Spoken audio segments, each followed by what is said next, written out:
BMG.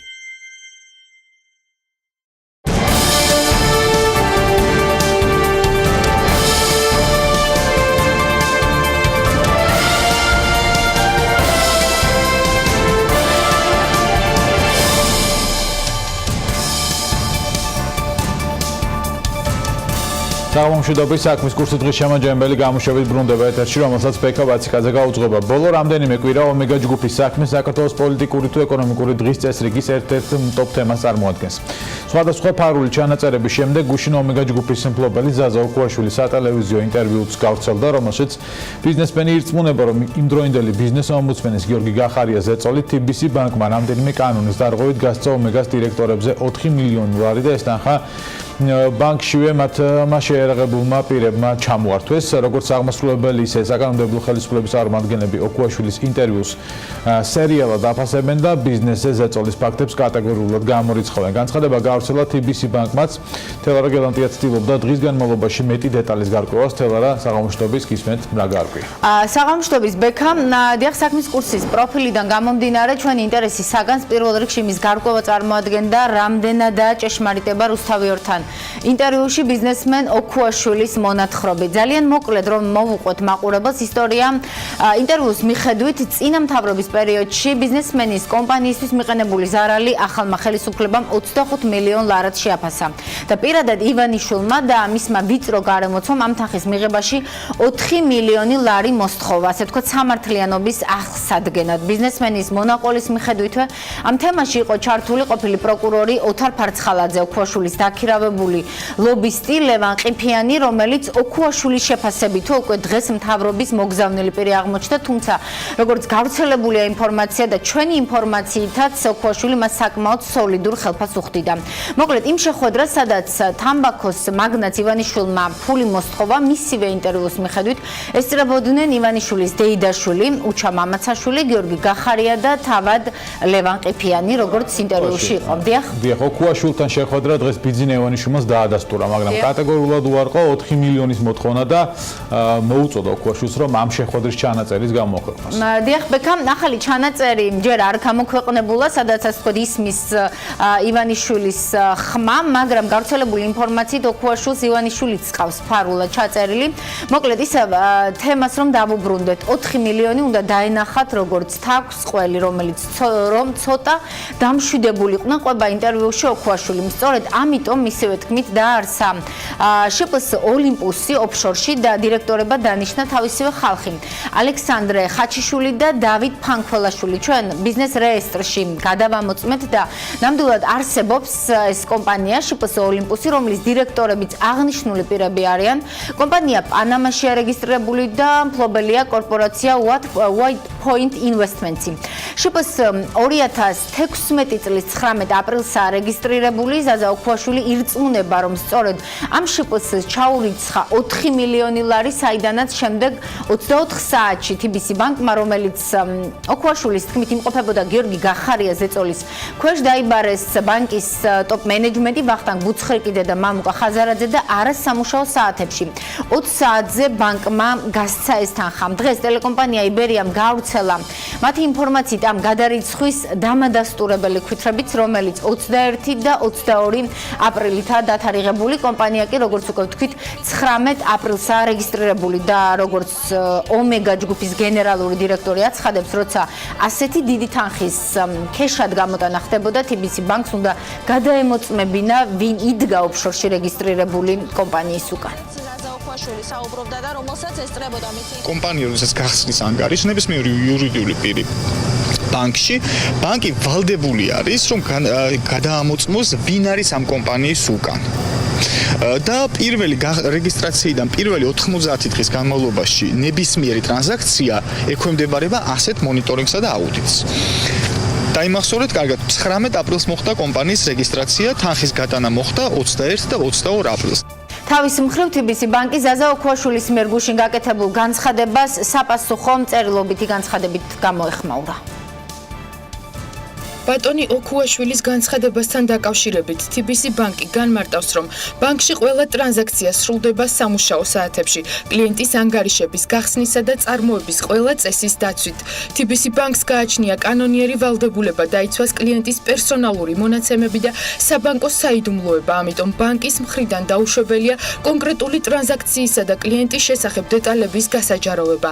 TBC ბანკი მიმართავს ყველა სამართლებრივ ზომას აღნიშნული ცრუ ინფორმაციის მასშტაბირების საპასუხოდ. როგორც მოვისმინეთ, TBC ბანკში კანონის გვერდისავლი ტრანზაქციის განხორციელებას კატეგორიულად უარყოფენ, მაგრამ ფაქტობრივად არც ადასტურებენ, არც უარყოფენ იმას, საერთოდ ჰქონდა თუ არა ადგილი შპს ოლიმპუსის ანგარიშიდან 4 მილიონი ლარის გატანას, რადგან როგორც ბანკში აცხადებენ, ეს კონფიდენციალური ინფორმაციაა. ამის შემდეგ კიდევ ერთი კითხვით მივმართეთ დღეს TBC ბანკს, კერძოდ გვაინტერესებდა თუ მიაწოდა ბანკმა ფინანსური მონიტორინგის სამსახურს ამ გადარიცხვაზე ინფორმაცია, რაზეც ბანკში გვითხრეს, რომ ყველა განაღდებაზე, ასე ვთქვათ, გაქეშებაზე, რომელიც 30,000 ლარზევითა ინფორმაციას გზავნიან შესაბამის სამსახურში, ვინაიდან ამას კანონი ავალდებულებთ. დღის განმავლობაში ჩვენ შევეცადეთ ფინანსური მონიტორინგის სამსახურისგანაც მიგვეღო კონკრეტულ კითხვებზე პასუხები, მაგალითად, ჰქონდა თუ არა 4 მილიონიან ტრანზაქციას ადგილი 2016 წლის აპრილში, იმ თარიღებში, რაზეც ინტერვიუზეა საუბარი, ასევე ჰქონდა თუ არა ამაზე ინფორმაცია TBC ბანკისგან ფინანსური მონიტორინგის სამსახურს დაინტერესდა თუ არა 2 დღის წინ რეგისტრირებული კომპანიიდან 4 მილიონის გაქეშების მიზეზებით ეს სამსახური და ასე შემდეგ, მაგრამ მთელი დღის განმავლობაში ფინანსური მონიტორინგის სამსახურში ზარებზე არ პასუხობდნენ, ვიცით მხოლოდ ის, რომ სამსახურის დირექტორი ვალერიან ხასაშვილი საქართველოში არ იმყოფება, ამიტომ ოფიციალურ მეილზე მივწერეთ და თუ გვიპასუხეს საქმის კურსში მაყურებელს აუცილებლად ჩავაყენებთ.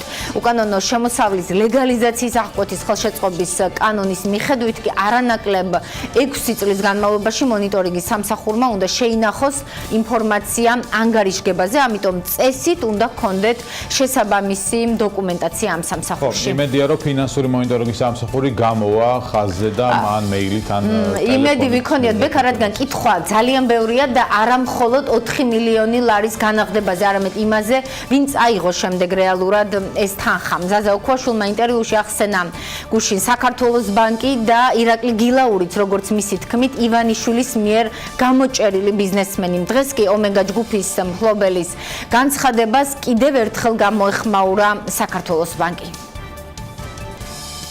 საქართველოს ბანკი კიდევ ერთხელ აცხადებს, რომ სააქციო საზოგადოება საქართველოს ბანკის მიმართ ომეგა ჯგუფს აქვს დავალიანება, რომელიც ჯამურად 84 მილიონ ლარზე მეტს შეადგენს.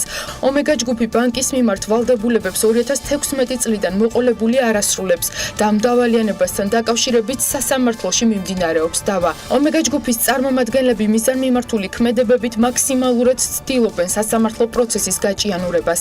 ამასთან ომეგა ჯგუფის დამფუძნებლის და მფლობელის ზაზა ოქუაშვილის მცდელობა ორ კერძო კომპანიას შორის სამართლებრივი დავა გადაიყვანოს პოლიტიკურ ჭრილში საქართველოს ბანკისთვის მიუღებელია. საქართველოს ბანკი კვლავ გამოიყენებს დავალიანების ამოღების მის ხელთ არსებულ ყველა სამართლებრივ შესაძლებლობას. სოციალურ ქსელში დღეს გაჩნდა კითხვები, ჰქონდა თუ არა საქართველოს ბანკის კლიენტის ვალდებულებაზე საჯარო ინფორმაციის გავრცელების უფლება. სპეციალისტების განმარტებით, ვინაიდან განცხადებაში მხოლოდ ომეგა ჯგუფი იყო ნახსენები და არა მასში შემავალი რომელიმე კონკრეტული კომპანია, ამიტომ კანონდარღვევას ადგილი არ ჰქონია. მოკლედ, იბერია ჯგუფის თემა საკმაოდ მრავალწახნაგიანია და საკმაოდ ბევრი სახელით და გვარით, ამიტომ ხელისუფლების მხრიდან წამოსული ერთიანი მესიჯ ბოქსი, რომ სერიალ თან გვაქვს საქმე, არც ისე მყარად გამოიყურება. უშუალოდ 4 მილიონი ლარის განაღდების კანონიერების თემა საქმის კურსი კიდევ დაუბრუნდება, რადგან თუ 4 მილიონის გატანა საერთოდ ჰქონდა ადგილი, ამაზე ფინანსური მონიტორინგის სამსახურს ინფორმაცია უნდა გააჩნდეს. და თუ ეს დადასტურდა, შემდეგ უკვე არანაკლებ საინტერესოა, ვინ წაიღო 4 მილიონი სახლში. ასევე ისიც, თუ ბიზნესმენმა ოქუაშვილმა, როგორც თავად ამბობს, სათაგურში ყველი ისე დადო ეს 4 მილიონი ოფშორში რეგისტრირებული რეგისტრირებულ კომპანიაზე, რატომ მქონდა იმედი, რომ თუ იმ დღეს ვერ გაიტანდნენ თანხას, სხვა დღეებში არაიძულებდა ივანიშვილის ახლო გარემოცვა ოქუაშვილის ხალხს 4 მილიონის განაღდებას. მოკლედ, კითხვა ძალიან ბევრია, პასუხები კი არც ისე სრული. როგორც ხაბობა, ეს იყო თელარეგელანტია, ვემშვიდობებით მას. უქნიან თუ არა ქართული ბანკები თიშში შემოვალ კომპანიებს გარკვეულ დაბრკოლებებს საბანკო ოპერაციების დროს და არის თუ არა რეალურად რისკის შემცველი კომერციული ბანკებისთვის ასეთ კომპანიებთან საბანკო საქმიანობის წარმოება. ამ კითხვებზე სამწუხაროდ დღეს ბანკებისგან პასუხი ვერ მოვისმინეთ, თუმცა მოდით ვნახოთ სხვა დაინტერესებული თუ მოქმედი პირების შეფასებები აღნიშნულ თემაზე. ელენა ჩომახიძე მუშაობდა სიუჟეტზე. თავისუფალ ინდუსტრიულ ზონების კომპანიებს ბოლო პერიოდში შემიძლია ვთქვა, ეს არ არის რაღაც გრძელვადიან პერიოდში გაწეული.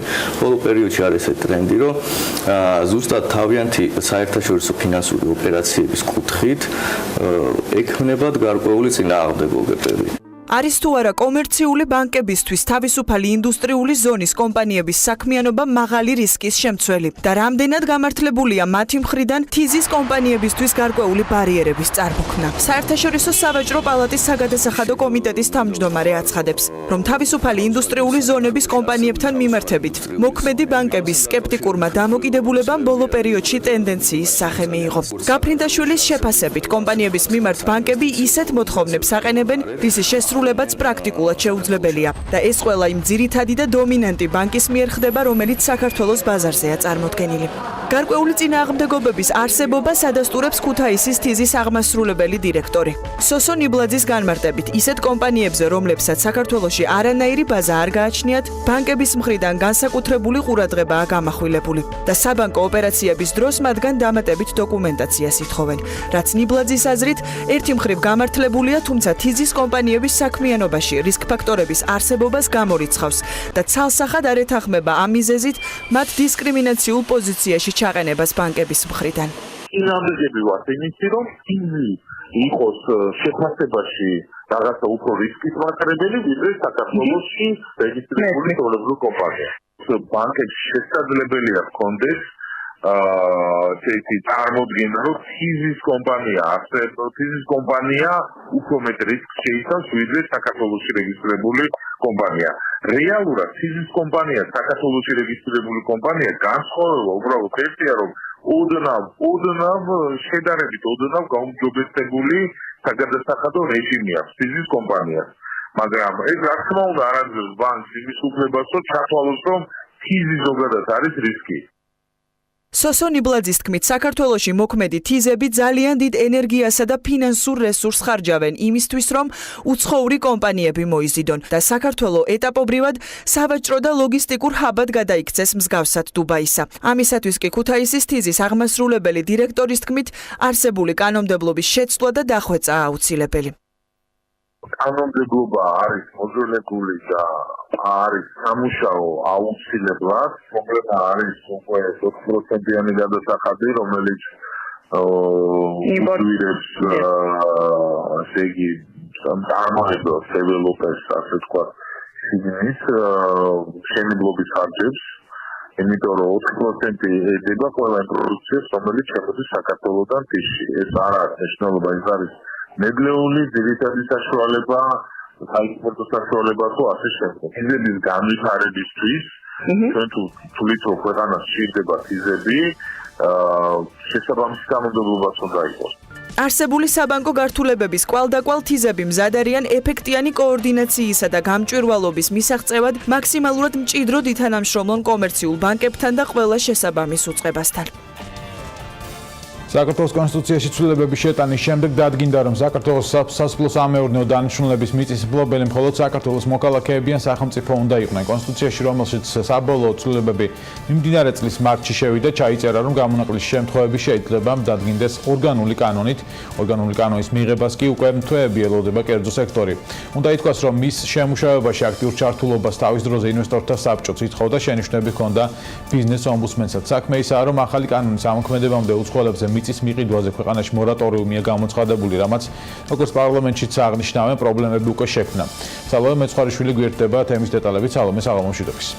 საღამომშვიდობის სასოფლო-სამეურნეო დანიშნულების მიწის შესახებ საქართველოს ორგანული კანონის პროექტი მომზადებულია, მისი ავტორი პარლამენტის წევრი ოთარ დანელია. კანონპროექტის ის ვერსია, რომელიც BMG მოიპოვა პარლამენტში ოფიციალურად შესული ჯერ არ არის, თუმცა მისი განხილვა სპეციალისტებს შორის უკვე მოხდა. კანონპროექტით განსაზღვრულია იმ პირთა წრე, რომლებსაც შეუძლიათ საქართველოში მიწას ფლობდნენ. შედეგად, მიწის ფლობელი შეიძლება იყოს სახელმწიფო საჯარო სამართლის იურიდიული პირი. საქართველოს მოქალაქის საკუთრებაში შეიძლება იყოს მიწა, ასევე საქართველოში რეგისტრირებული იურიდიული პირი თუ იურიდიული პირის დომინანტი პარტნიორი არის ბენეფიციარი მესაკუთრე. აქვე განმარტავ, რომ კანონპროექტს შემოაქვს ორი ახალი ცნება, ბენეფიციარი ანუ საბოლოო მესაკუთრე, რომელიც შესაძლოა მხოლოდ იყოს სახელმწიფო ან საქართველოს მოქალაქე. დომინანტი პარტნიორი ეს არის საქართველოში რეგისტრირებული იურიდიული პირის პარტნიორი, რომელსაც ეკუთვნის კომპანიის 50%-ზე მეტი. ანუ გამოდის, რომ საქართველოში მიწის ფლობის უფლება აქვს ან საქართველოს მოქალაქეს, ან კომპანიას, სადაც 50%-ზე მეტი წილი ეკუთვნის საქართველოს მოქალაქეს. თუმცა სალომე, როგორც ვიცით, დაშვებულია გამონაკლისები უცხოელებისთვის, რეალურად ამ კანონის ფუნქციაც ესაა. კანონპროექტის ამ ვერსიით რა შემთხვევაში შეუძლია საქართველოში უცხოელი ფლობდეს მიწას? მართალია, ბექა, სწორედ კანონი ადგენს, რა შემთხვევაშია შესაძლებელი უცხოელის მიერ საქართველოში მიწის ფლობა. უნდა ითქვას, რომ საერთაშორისო ფინანსური ინსტიტუტის, კომერციული ბანკის, მიკროსაფინანსო და სადაზღვევო ორგანიზაციების მიმართ არ ვრცელდება შეზღუდვები.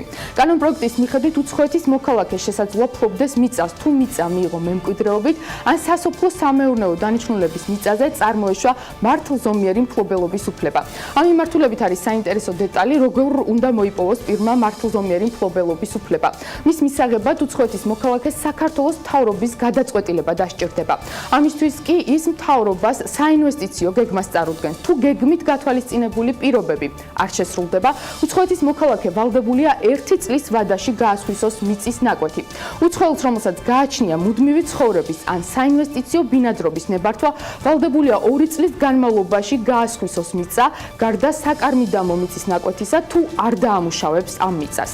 საინტერესო რა ხდება იმ შემთხვევაში, თუ პირი ვერ მოახერხებს სასოფლო-სამეურნეო დანიშნულების მიწის გასხვისებას?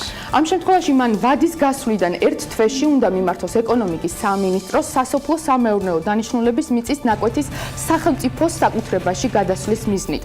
კანონპროექტის მიხედვით, თუ პირი არ ეთანხმება სასოფლო-სამეურნეო დანიშნულების მიწის ნაკვეთის სახელმწიფო საკუთრებაში გადასვლის პირობებს, ანუ მაგალითად ფასს, მას მიწა ჩამოერთმევა. ანუ მიწის მფლობელი იძულებული ხდება დათანხმდეს სახელმწიფოს პირობებს. აქვე არის კიდევ ერთი საინტერესო დეტალი, თუმცა ეს არა მხოლოდ უცხოელებს, არამედ ყველა სასოფლო-სამეურნეო მიწის მფლობელს ეხება, თუ თქვენ საკუთრებაში არის 1 ჰექტარზე მეტი მიწის ფართობი და მისი ნაწილის გაყიდვა გინდათ, ამას სახელმწიფოს თანხმობის გარეშე ვერ გააკეთებთ.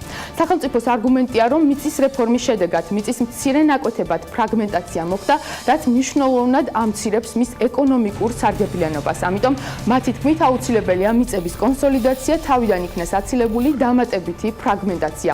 კანონპროექტის მეათე მუხლი კი ეხება სასოფლო-სამეურნეო მიწის უპირატესი შესყიდვის უფლებას. შედეგად, სასოფლო-სამეურნეო მიწის თანამესაკუთრეს აქვს მიწის უპირატესი შესყიდვის უფლება. ანუ თუ თქვენ საზიარო მიწის გაყიდვა გსურთ, პირველ რიგში მისი ყიდვა თქვენს თანამესაკუთრეს უნდა შესთავაზოთ. სალომე, საინტერესო შეზღუდვები, რომლებიც უცხოელებთან დაკავშირებით ახსენე, გავრცელდება თუ არა უკვე საკუთრებაში არსებულ მიწებზე? ბექა, დიახ, გავრცელდება. გარდამავალი დებულებებით დარეგულირებულია ის ვადები, რომლებშიც პირებმა, რომლებიც ამ კანონით განსაზღვრულ კრიტერიუმებს ვერ აკმაყოფილებენ, უნდა გაასხვისონ სასოფლო-სამეურნეო მიწები. კერძოდ, უცხოელებისთვის აღნიშნული ვადაა 2 წელი, ხოლო მათი დომინირებული მონაწილეობით შექმნილ იურიდიულ პირებს ეძლევათ 1 წლიანი ვადა, რათა მიმართონ საქართველოს მთავრობას საინვესტიციო გეგმით. კარგი, როგორც ვიცით, ასევე არსებობს გარკვეული შეზღუდვები სასოფლო-სამეურნეო დანიშნულების მიწის უზრუნველყოფის საშუალებად გამოყენებასთან დაკავშირებით. რა წერია ამ მიმართულებით კანონპროექტში? დიახ, ბექა, ამ მიმართულებითაც არის შეზღუდვები. კანონის პროექტის მიხედვით დაუშვებელია სასოფლო-სამეურნეო დანიშნულების მიწის უზრუნველყოფის საშუალებად გამოყენება უცხოელის ან და საზღვარგარეთ რეგისტრირებული იურიდიული პირის სასარგებლოდ.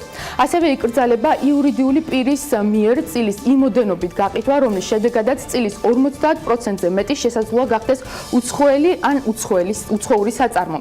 კანონის პროექტით ასევე გათვალისწინებულია ერთი სიპისა და ერთი ახალი ფონდის შექმნაც, საქართველოს მიწის ბაზრის რეგულირების, მიწის გამოყენებისა და დაცვის, მიწის ხარისხის გაუმჯობესების ღონისძიებათა დასაფინანსებლად საქართველოს სახელმწიფო ბიუჯეტში იქმნება საქართველოს საადგილმამულო ფონდი. პროექტის თანახმად მიწის მიზნობრივი დანიშნულების ცვლილებისა და სასოფლო-სამეურნეო დანიშნულების მიწის ნაკვეთის კატეგორიის ცვლილების თაობაზე გადაწყვეტილებას იღებს ახალი სიპი, მიწის მდგრადი განვითარებისა და მიწათსარგებლობის მონიტორინგის ეროვნული სააგენტო. დიდი მადლობა, ეს იყო სალომე მესხარიშვილი, რომელმაც ძირითადი დრაფტი გაგვაცნო, რომელიც ორგანულ კანონს ეხება მიწის ქართული მიწის შესახებ. განვაგრძობთ ეთერს არქიტექტორებს მომავალ წლიდან შესაძლოა ახალ სამართლებრივ გარემოში მოუწიოთ მუშაობა, ამის საფუძველი არქიტექტორთა საქმიანობის შესახებ კანონი იქნება, რადგან თავად არქიტექტორთა კავშირმა მუშაობა უკვე დაიწყო. თუმცა არ არის გამორიცხული მთავრობამ კანონპროექტის საკუთარი ვერსია დაწეროს და ის პარლამენტში წარადგინოს. ამ ეტაპზე არსებული დოკუმენტი არქიტექტორებისთვის სერტიფიცირების სისტემის შემოღებას და შესაბამის საკვალიფიკაციო მოთხოვნებს ითვალისწინებს. თემას დავით ჯალღონი განაგრძობს დავით აღმოჩნდებს. საღამო მშვიდობისა დავიწყოთ იმით, რომ ახალი სამშენებლო კოდექსის მიხედვით 2020 წლიდან საქართველოში სერტიფიცირებული არქიტექტორები უნდა იყვნენ, ამიტომ დაინტერესებულებმა სამართლებრივი ჩარჩოს ჩამოსაყალიბებლად უკვე დაიწყეს მუშაობა. პირველები ამ არქიტექტორთა კავშირის წევრები აღმოჩნდნენ მათი კანონპროექტის მიხედვით, იმისთვის რომ დამოუკიდებელმა არქიტექტორმა, რომელსაც ბიუროს ან სტუდიის გახსნა სურს პროფესიული საქმიანობის განხორციელებისთვის სერტიფიკატი მიიღოს, რამდენიმე ძირითადი მოთხოვნა უნდა დააკმაყოფილოს. მათ შორის საჭიროა მაგისტრის ხარისხი, სამწლიანი პროფესიული გამოცდილება, სატესტო გამოცდის ჩაბარების დამადასტურებელი დოკუმენტი და ასე შემდეგ. რაც შეეხება სერტიფიკატს, ეს დამოუკიდებელმა საჯარო სამართლის იურიდიულმა პირმა უნდა გასცეს, რომელიც შესაძლოა არქიტექტორთა პალატის დასახელებით შეიქმნას. მოვუსმინოთ კანონპროექტის ავტორს. ეს უნდა იყოს საჯარო სამართლის იურიდიული პირი აუცილებლად და სადაც წარმოდგენილი შეიძლება ესეთი კომისიის ან საბჭოს პრინციპით შეიძლება წარმოდგენილი იყვნენ პროფესიული საზოგადოების წარმომადგენლებიც. კანონი გაწერს ამ კრიტერიუმებს, რომელიც კანონის შემდეგ რომელიც პროფესიული გაერთიანებას დააკმაყოფილებს ამ კრიტერიუმებს, ისინი აუცილებლად ჩართული იქნებიან. აუცილებლად, იმიტომ რომ ჩვენ პირველ რიგში ავა თუ კარგად ჩვენი კავშირი არის 85 წელი უსრულდება სულ მალე.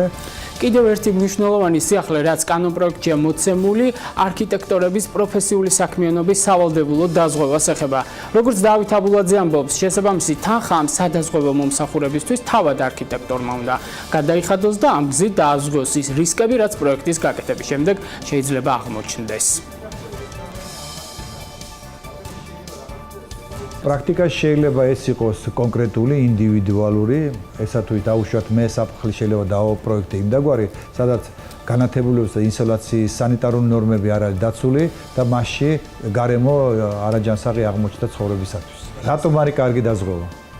დაზღვევას თქვენ ვერ მოიპოვეთ ისე თუ კვალიფიცირებულ ორგანომ თქვენი კვალიფიკაციის შესახებ დოკუმენტი არ გასცა. თქვენ ამას ვერ მოიპოვეთ იმის გარეშე თუ თქვენ კვალიფიკაცია არ გაქვთ. რამდენად კრიტიკულია დღეს პროფესიულ წრეებში და სამშენებლო პრაქტიკაში არქიტექტორის კვალიფიკაციის საკითხი, ამის შესახებ ჩვენ ერთ-ერთ დეველოპერს ვესაუბრეთ. ბეჟან წაკაძე ამბობს, რომ არის შემთხვევები, როცა ობიექტის პროექტი თანამედროვე რეგულაციებს არ პასუხობს, რადგან არქიტექტორს შესაბამისი ცოდნა არ აქვს, რაც სამშენებლო კომპანიის ხარჯებს ზრდის. არქიტექტორი რომ ქმნის არქიტექტურულ ნახაზს და ის პროექტს ამზადებს, მან აუცილებლად უნდა იცოდეს და გამოცდილება ჰქონდეს რატო. ზოგი ისეთ რაღაცა შეიძლება გააკეთოს, დახატო, არქიტექტურა პირველ რიგში და უნდა შექმნა რაღაც პროექტი და შემდეგ ეს უნდა განახორციელო.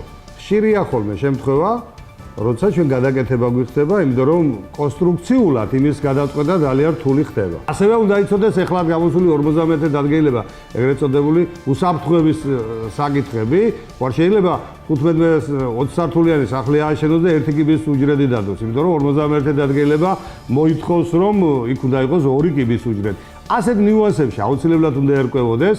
ზოგადად რამდენად რთულია ისეთი არქიტექტორის მოძიება, რომელიც სამშენებლო სტანდარტების დაცვით შეადგენს პროექტს. ეს საკითხი, როგორც არქიტექტორთა კავშირში ამბობენ, კრიტიკულია, რადგან არიან არქიტექტორები, რომლებიც ძალიან იაფად არასაბაზრო ფასადს თავაზობენ თავიანთ მომსახურებას მომხმარებლებს, რაც პროექტის ხარისხზე აისახება. ამიტომ დავით აბულაძეს აქვს ინიციატივა, რომ კანონმდებლობით დადგინდეს არქიტექტორის მომსახურების ქვედა ზღვარი, რაც არა არქიტექტორთა საქმიანობის შესახებ კანონში, არამედ სხვა დოკუმენტში უნდა გაიწეროს.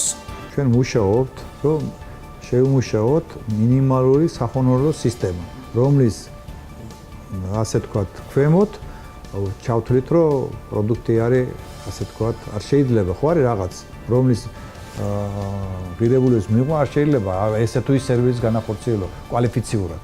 ეს არსებობდა 99 წლის ზოგადი სახელმწიფოს მიერ მიღებული ფასტაკრებული არ გაუქმებულა ჯერ.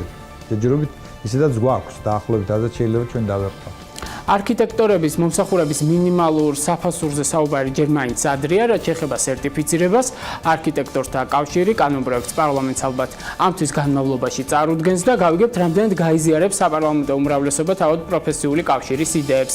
და აქვე ვიდრე დაგემშვიდობებით არქიტექტორებს პროფესიულ დღეს მივულოცავ, რომელსაც ისინი უკვე 1996 წლიდან აღნიშნავენ. მადლობა დავით, მეც უერთდები ცხადია მილოცავს. საქმის კურსი დღეს ამით დასრულებულია. მადლობა რომ გვიყურეთ, ხვალ შეხვდებით ერთმანეთს. ნახვამდის.